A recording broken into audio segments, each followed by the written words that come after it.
My name's Shon Johnston. I live in Omaha, Nebraska, which is pretty much right in the middle of the United States. Меня зовут Шон, я много лет ампайром, я живу в Америке. I run an umpire association called Premier Sports Officials, and this is great because right after this meeting, I'm going outside for about 4 hours to do this training on the field. So I'm glad to be here for you guys, and hopefully you can use this information and look forward to the questions. У меня как раз, видите, название ассоциации, которому я принадлежу, которой я руковожу и которая в основном готовит новых судей. И я очень рад, что я сегодня здесь, потому что через 4 часа я пойду на улицу и буду практиковать то, что буду с вами сейчас делиться. So the very first thing I put together, I try to cover the rule and mechanic at the same time. And this is the first thing we do as an umpire is put the ball in play. Самое первое, что мы делаем как судьи, это начать игру и, естественно, со словом play, чтобы вот игра началась. So there's 4 things needed. So all players and equipment are inside the dugout minus the on-deck hitter. Нам нужно следить 4 правила. Первое, чтобы все игроки и весь инвентарь находился внутри дагаута. The pitcher has the ball in contact with the rubber. Игровой мячик уже у питчера, и у него одна нога уже находится на планке. Then the batter is in the batter's box, and they are ready to hit. So their hands are actually up and ready to hit the baseball. Третий момент, бьющий уже стоит в баттербоксе, и он не просто стоит, он уже занял начальную позицию перед отбиванием. And then the catcher's in the box. Четвертое, кетчер также сидит, готов показывать знаки питчеру. Once you have that, you are going to step forward, throw a dart, and with your right index finger, yell play. Когда все эти 4 параметры выполняются, вы, как судья, выполняете движение, как будто дартс бросаете, и объявляете слово play. And then the main thing with this rule and mechanic, it's very important to do, so all players know the ball is live, and they're ready to play for safety and for fairness. В этом моменте очень важно также громко дать сигнал, чтобы все игроки были в курсе, что игра уже началась, что мячик живой, и чтобы все играли безопасно и честно. And then the next rule and mechanic we go into is strike. Dальше изучаем, что такое страйк. What we have here, we have 2 pictures of the umpire calling a strike. One is a strike after a pitch that was looked at, and they use the signal and voice. На фотках обратите внимание, там судья объявляет страйк. На первой фотке слева там просто был бросок в зону. Судья тут использует знак и шо голос. And then if the batter swings and misses, you only want a signal. Но если страйк в результате того, что бьющий махнул и не попал по мячу, то вы просто показываете сигнал без голоса. And then as we train umpires, what we tell them, you're literally going to pretend like you're shaking somebody's hand and then bang on the door. Самые простые способы показать страйк, как мы учим начинающих судей, стучат на дверь или дать кому-то пятки. And then we get into what is the strike zone. Дальше нам нужно знать, что такое зона страйка. So on this picture, this home plate is actually a 3-dimensional object. So if any part of the ball touches this plate, if any part of the ball touches this plate, 3-dimensional object, it is considered a strike. Любой бросок, который в каком-то моменте касается части вот этого 3D-объекта, это считается страйк.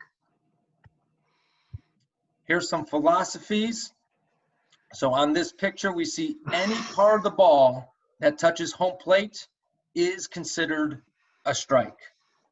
У судей также существует некая философия. На этой фотке вы можете обнаружит, что любой бросок, который касается хоть кончиком дом, это уже считается страйк. And then what we tell ourselves as umpires, every single pitch, we're telling ourselves, it's going to be a strike until it's proven it is not a strike. Хорошая мысль для судьи всегда, когда питчер бросает, нам нужно думать, что каждый бросок будет страйком, пока мы не определим, что он не является страйком. And then this next thing is we talk about timing. If you allow that catcher to catch the ball, if they don't move their glove, it's typically a strike. If they move their glove up, down, in, out, that is typically telling us that the pitch was outside the strike zone. Еще одна хитрость у судьи связана с таймингом. Если мы обнаруживаем, что кетчер после ловли мяча не двигает ловушку, то 90% это будет страйк.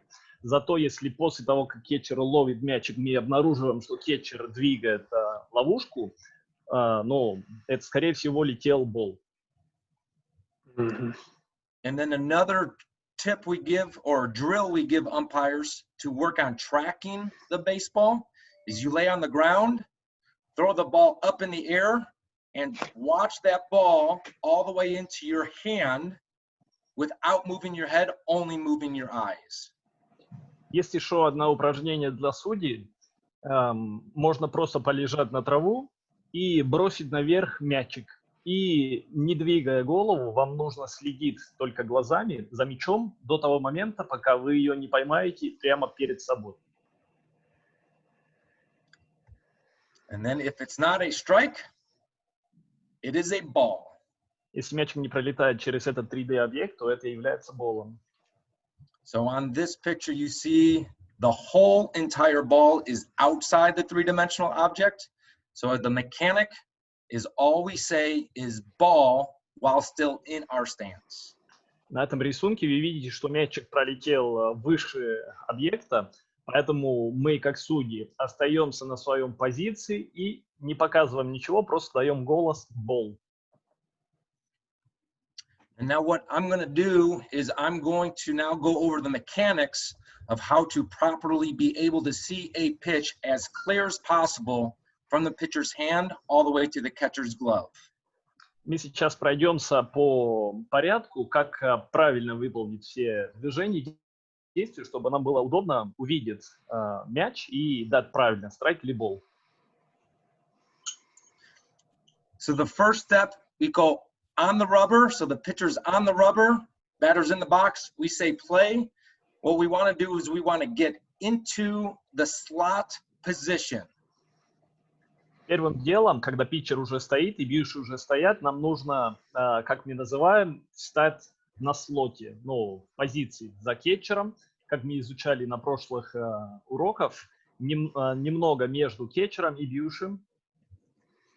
And in this slot position, you're going to see this umpire is going to be squatting between the catcher and the batter.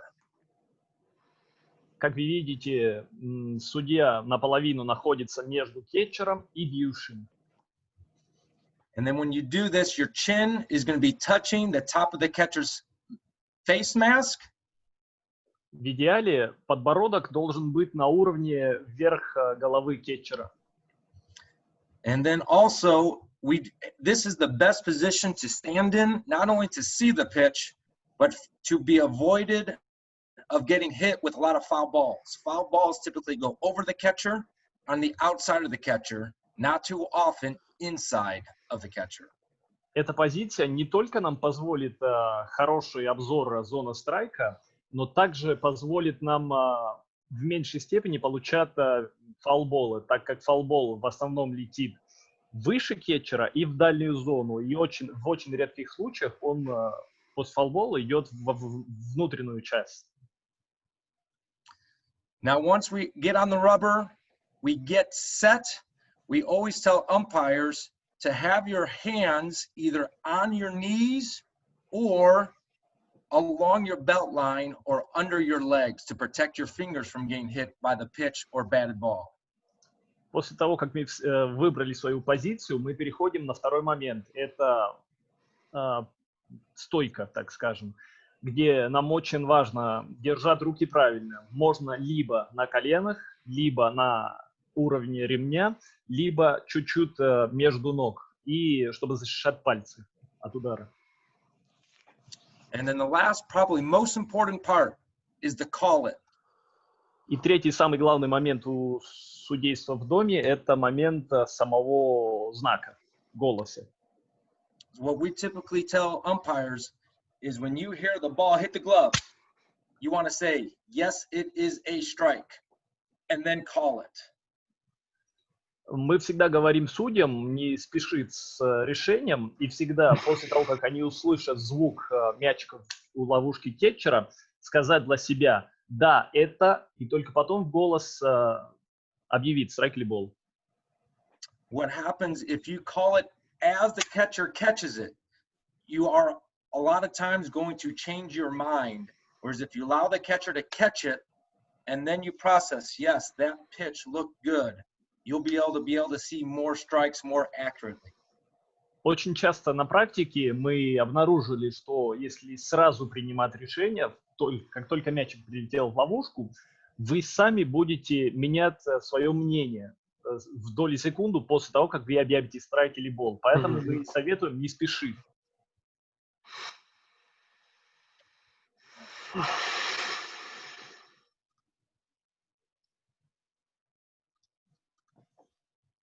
So just as a review, to accurately call balls and strikes, you want to get into the slot position between the catcher and the batter. Поэтому мы всегда говорим эти три важные момента. Первый – это позиция между кетчером и бьющим.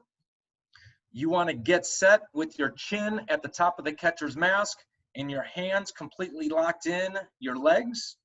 Потом важно стойка, то есть подбородок на уровне верха головы кетчера, руки защищенные либо на уровне ремня, либо чуть-чуть между ног. And then watch that ball from the pitcher's hand all the way to the catcher's glove. Now make your decision, then call it. И напоследок следите за мячом с того момента, как питчер его выпускает, до того момента, как кетчер поймал. Скажите себе эти слова в голове и только потом объявите в голос ваше решение.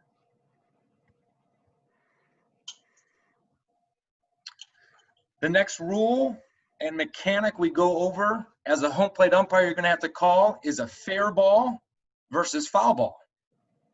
Дальше будем обсуждать поведение, когда определяем fair ball или foul ball.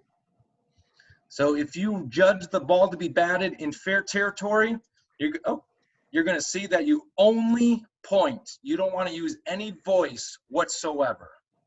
Когда мяч ударили в игровое поле, то есть игровой мячик, нам нужно только показать без голосовых приказов. And then if the ball's foul, you're going to give the signal foul and voice foul. The closer it is to the fair foul line, the louder you want the foul call to be. Если, наоборот, мячик ударили в зону фаул-бола, то тут важно показать знак и голосом объявить фаул-бол. Причем, чем ближе мячик к зону к линии фаул-бола, тем громче нужно отдавать знак. Голос. So there's four things that we look for on a fair versus foul. It's where it's settled, where the ball settles or stops. Несколько вещей, которые мы обращаем внимание, чтобы определить fair или foul ball. Первое – это где летит мячик. It's where the ball bounds, rolls, or bounces over first or third base. Дальше определяем, в каком именно моменте мячик перелетел от фейра на фаул-бола. Там, может, перед базой, после базы. Where the ball lands beyond first and third base. Третий момент, где мячик падает на землю между первой и третьей базы на территории игрового поля.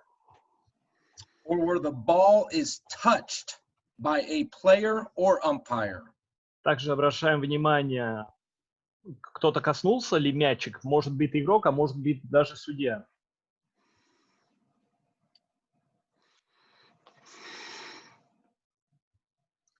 So this play is going to be an example of a bounding ball. So where was the ball when it went over first base? Сейчас покажем вам пример второго момента, когда мячик пролетел над базой.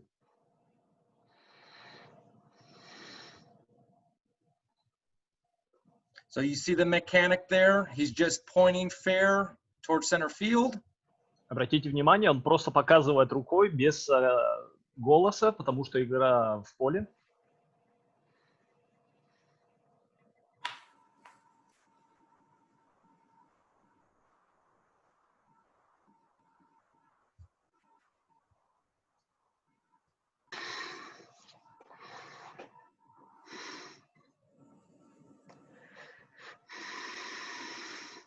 So you're going to see the ball first touches in foul territory, but since it is a bounding ball, we have to see where the ball is when it's over first base. Как видите, мячик ударился в фал-бол, но мы следим внимательно в том моменте, где мячик находится, когда он пролетает первую базу.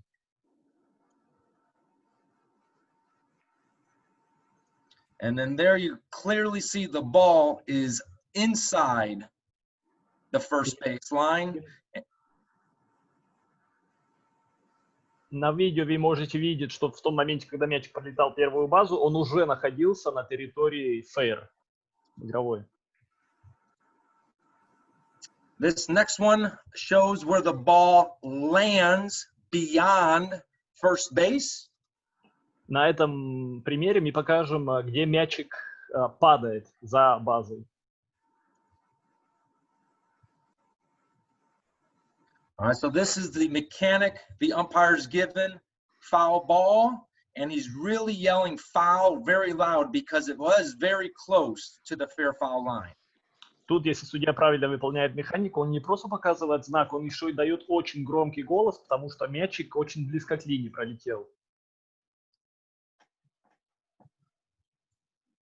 So the ball hit completely outside the fair foul line. The umpire's calling foul. Мячик упал на землю на территории фал-бол, поэтому судья объявляет фал-бол. This one is an example of the ball being touched over fair territory. Сейчас пример, когда мячик был тронут на игровом территории.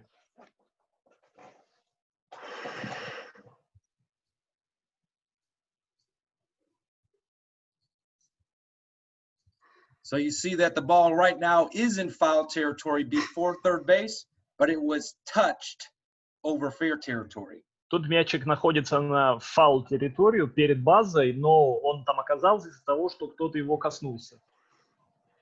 Another play I like to talk about, I don't have a video of it, but if this player is standing in fair territory, touches the ball over foul territory, and then the ball lands in fair territory, the call is foul because it was touched over foul territory.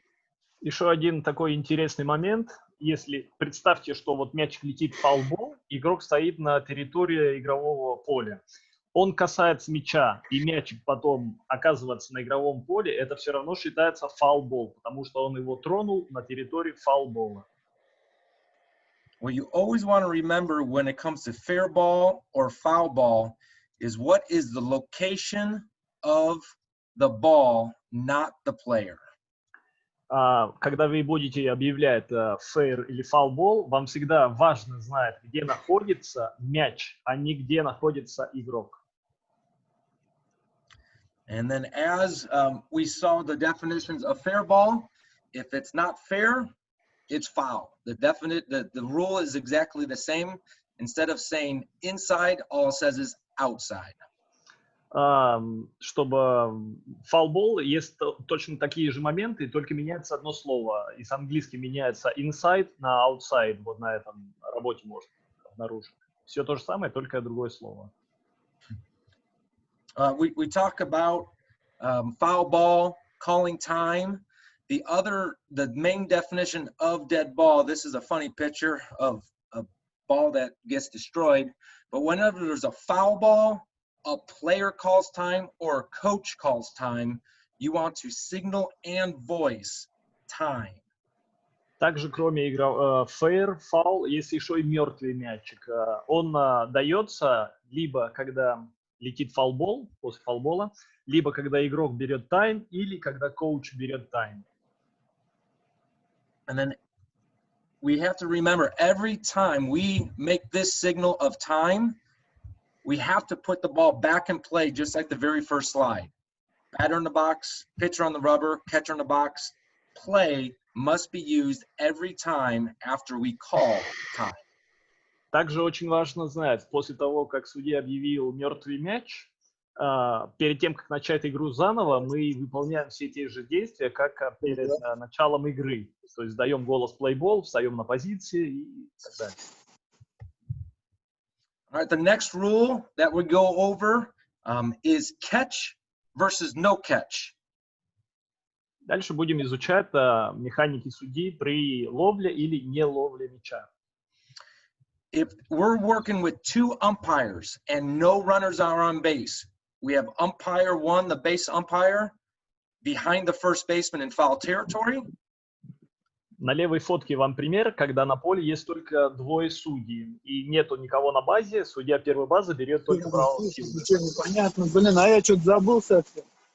And then if there is a trouble Господа, ball, извините, пожалуйста, перебила. Выключите звук у себя все, пожалуйста, выключите звук. Спасибо. Мария Валерьевна, а выключите как организатор просто всем звук, и все.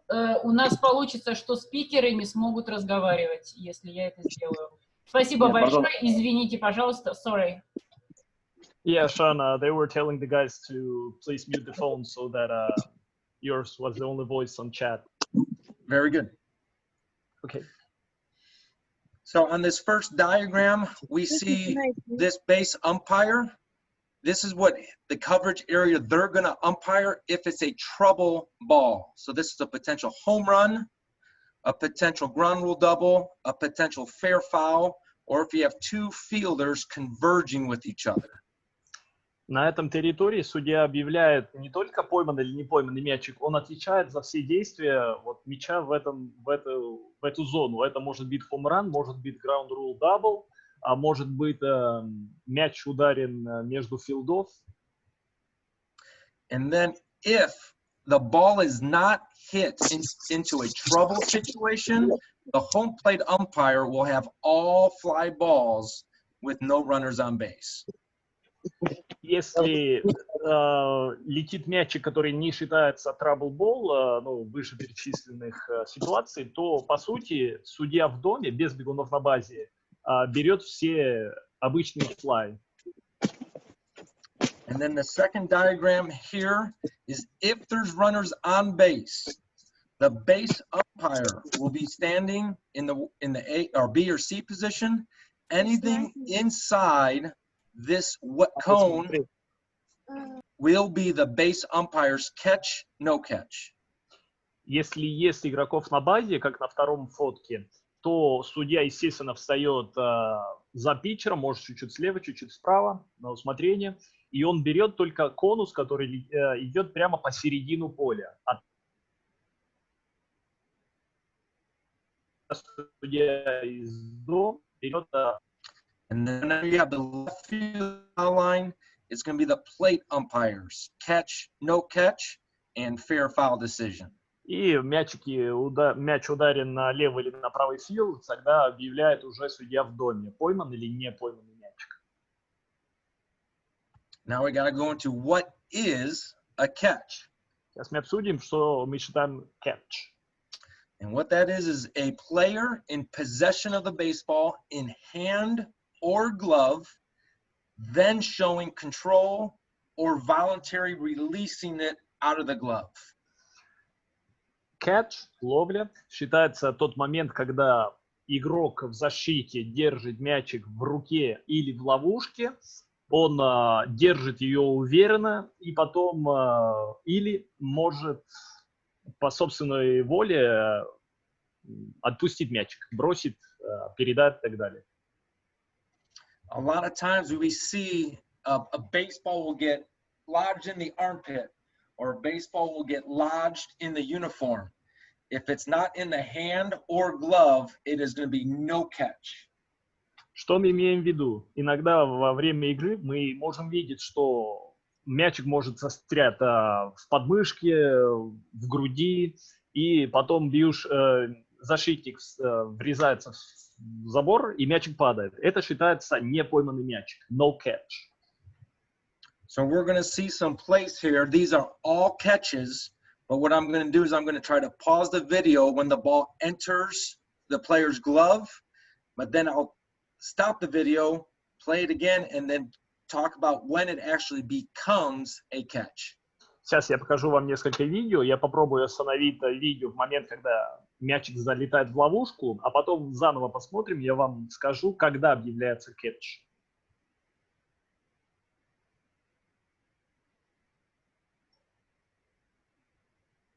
So right now the ball is in the glove, but it is not a catch yet. В этом моменте мячик уже находится в ловушке, но это пока еще не catch. Now it's a catch because he voluntarily released that ball out of his glove. Сейчас мы считаем catch, потому что он уже ее по собственной воле достал ее с ловушки.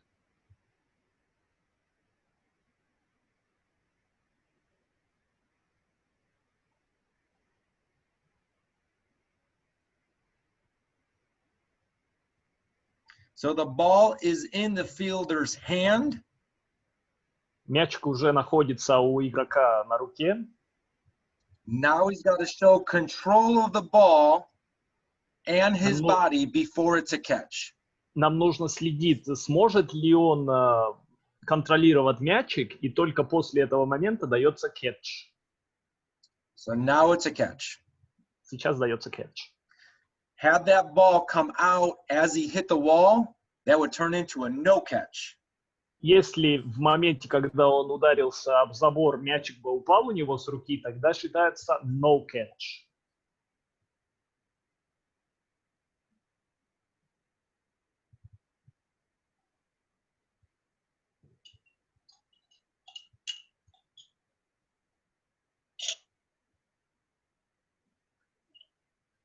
Again, the ball enters the glove, but it is not a catch yet. Мячик уже залетел в ловушку, но мы еще не объявляем catch. And now it's a catch because he has control of his body. Сейчас мы объявляем catch, потому что он уже контролирует мяч. So as we were saying, calling balls and strikes, it's all about timing. You want to be very, very slow on timing. It is nothing until you, as an umpire, call it something. Так же, как когда мы считаем баллы или страйк, тут очень важно тайминг. Никогда не спешите с решением.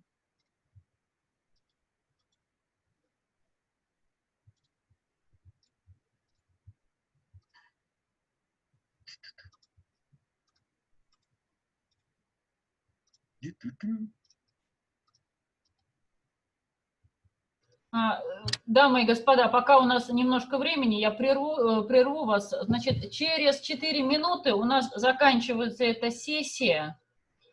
У всех есть вторая ссылка. Кто не увидел вторую ссылку, она в чате здесь. Либо вы можете обратиться к любому из организаторов, включая меня,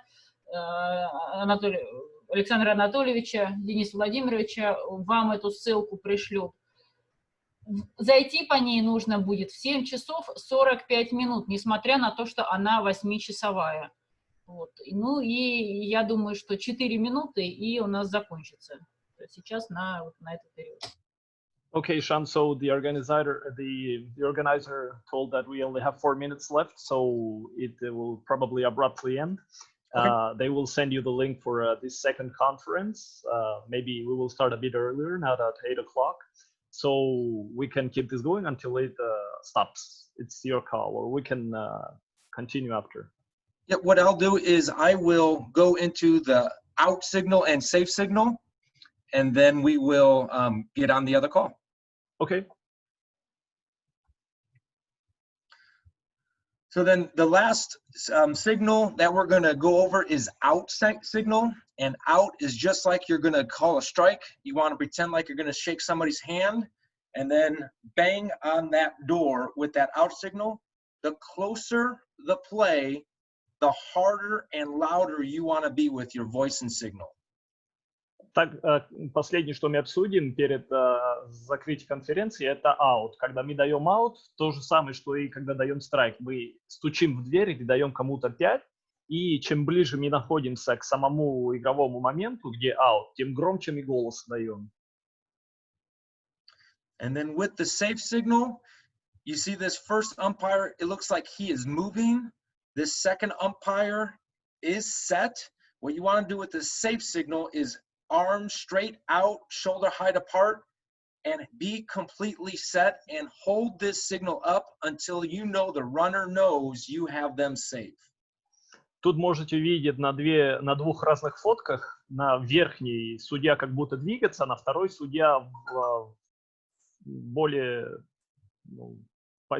такой нормальной позиции объявляют сейф. Тут важно, что держать руки до того момента, как бегунок увидел и убедился, что игровой момент считается safe.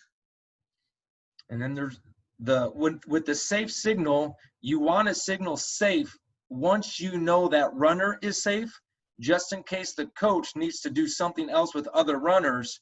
The quicker we give the safe signal, the sooner the coach will be able to do something else with his team to advance runners or keep them on base.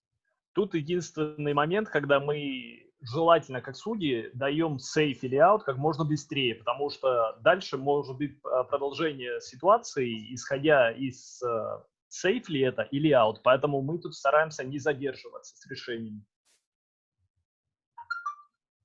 So then the last slide here is some tips for safe and outs. Always keep your chest wherever the baseball is, because wherever that baseball is, that is where you are going to have to make that safe out call. You never want your back to the baseball. Несколько советов, когда вы даете сейф или аут. Старайтесь всегда грудью смотреть на игровой момент, где находится мячик. And then as you start working and getting repetitions, it's going to be angle over distance. You always want to see between the players. And if you are really close to the play, you actually see less. So even if you're 90 feet away, as long as you could see through the players and have that angle, you get more calls correct. Также не всегда расстояние влияет лучше, чем правильный угол обзора. То есть не всегда, чем ближе вы встаете к ситуации, вы лучше видите. Иногда лучше отойти подальше, но выбрать правильную позицию обзора, чтобы увидеть ситуацию. And then always get set, always be slow. Closer the play, stronger your voice and signal. Всегда принимайте позицию, старайтесь не двигать головой и глазами и будьте